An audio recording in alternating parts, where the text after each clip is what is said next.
Hi everybody, welcome to Caketastic Cakes. It's Jen and I'm going to show you how to make this Louis Vuitton handbag out of gum paste.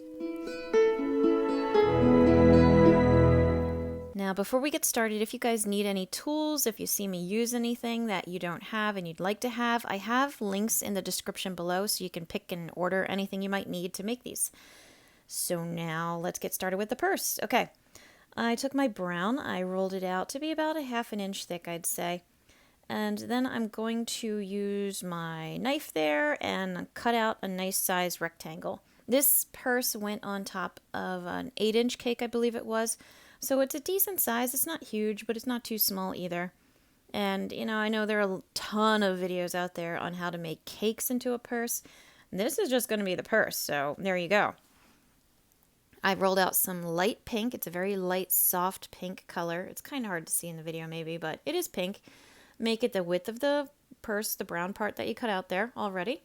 And I'm using my little sponge that I just happened to have to cut off the bottom and round the corners, because the purse that I was looking at, that I was copying, it had the big pink flap went over it and was rounded at the edges, so I wanted something nice and neat, and I just so happened to have that, so I used it. And if you don't have it, freehand it. Nobody will die if you don't do it perfectly. I'm using this tool here. It makes a stitching pattern, and I'm rolling it around the edges of my pink flap there. I'm doing it very carefully, nice and neatly, because I've found when you press down too hard with this, you will smush the gum paste out along the edges, and it will smush unevenly because it's putting different pressure. So you got to be nice and careful if you use this tool. If you don't use it, if you don't have it, you could use, you know, I don't know, a knife or something with an edge that you just start stippling along. And you could cheat it that way. It would take longer, no doubt, but you could do it. I just cut off the edge so that it goes halfway down the back of the purse, it goes halfway down the front of the purse, and it matches up the sides just lovely. And I'm just cleaning up my edges there, smoothing it out, because the weight of the brown is pretty heavy and it wasn't dry yet, so it is going to sag a little bit, so I had to kind of reshape it a bit. And I just banged on it, as you saw, to get my edges nice and sharp again. Now I'm going to do the little clasp, I guess it is, the buckle part of the handbag. It's the same pink, same that I used for the flap. I rolled it out a little bit even thinner, and I kind of pointed off the edge, took the tip off, as you saw. I took a big tip off, and now I'm just using the back of my nails to just round it off a little bit and smooth it off. And a little cheaty thing there, a little cheaty move is to use the back of your nails to smooth the edges of things.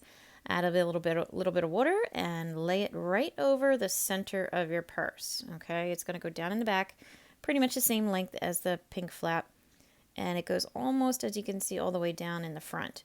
I'm using the same stitching tool there, that pattern maker, in order to make the same kind of pattern, the little stitches all around the edge very carefully.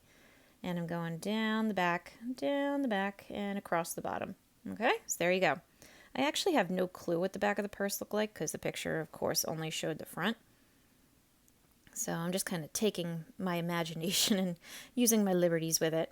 This is going to be the handle. I'm going to measure it out and cut it and shape it to the right curve, and then I put it aside to let it dry. It has to harden. You can't attach this and have it stand upright without it being hard first. This is gold. It's going to be the little buckle. I just cut out a little rectangle, rolled out a little, you know, I don't know what you call that, little strip there. Cut off the edges to make it nice and flat, to make it look like a lock. And that is going to go onto the handle right there of the purse, or the clasp, not the handle. Okay, this part is going to go around the handle of the purse. After it hardened, I let it rest overnight. So this purse takes a little time, guys. I use spaghetti, dried spaghetti, to push it into the purse so it'll stand upright and hold in place. And I use lollipop sticks to stick into the bottom to hold it when it goes into the cake. The little gold pieces I wrapped around the handle of the purse where it connects to make it look a little more fancy. It didn't look quite like this. This isn't quite how it attached to the purse. But I took some creative liberties, you know, so I made it look okay. Now I'm going to show you how I made the pattern for the brown part of the bag. If you see, I'm going to start making the pluses, and there's a little circle that I made in the center there. I'm using my circle cutter on opposite sides to take a little nip out, leaving space in between. So you can see when you pull little pieces away, it makes a nice clean plus sign. I had tried different ways and they just didn't come out as good, so I'm sparing you the messy version and giving you the nice clean version. And I know there are other shapes in there too. I just went with the easier ones to make because, like I said, I had to freehand everything. So if you guys have like a Cricut or some type of a stencil that you can use, then you can really go after this thing and tear it up. And you won't need to cheat by having half of it be covered by a pink flap. But I didn't, and I'll show you how to make the circles in a few minutes, but I'm going to show you the Louis Vuitton part now. This part is just an L and a V, so it's pretty easy. I made a couple of squares. I made my L look kind of like a backwards check mark, as you can see there. You see the bottom end of the L, though, it flares up a little bit. Just, be aware of that kind of thing. If you're freehanding this, don't sweat it. As long as you have an L and a V and they're pretty clean looking, nobody's going to be like, oh my gosh, that's not perfect. It's got to be the best you can do, and you got to be happy with it.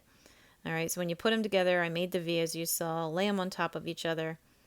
When you put them on the purse, if they're too long, trim them a little bit. No one's going to lose any sleep if it's not exactly right.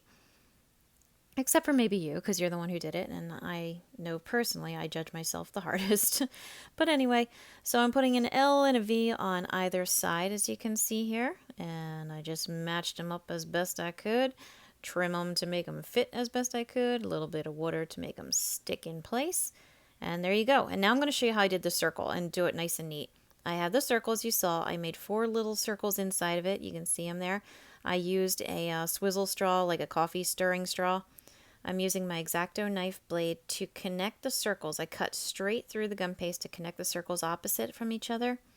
And as long as you make your cuts nice and clean and your little straw swizzle circles nice and clean, you can see it pops out really easily. And that's actually a very good shape. That's pretty much what you're going for right there.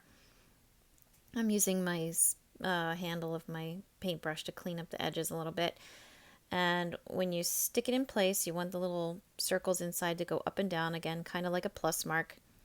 And then take one of those circles that you cut out with your straw, that one is perfect, and stick it right into the center, almost like a flower, like right in the middle of your circle there, just like that.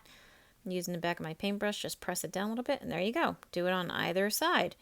And there are other shapes in there that I kind of ignored because, hand cutting Louis Vuitton fleur-de-lis or whatever these are, it's a pain in the butt. So do the best you can. I'm using a brown edible food coloring marker to draw on the locket there the Louis Vuitton logo. And since it was just an L and a V, I figured I could handle it. I could freestyle it so it wouldn't be too much of a trouble. And it wasn't. So there you go.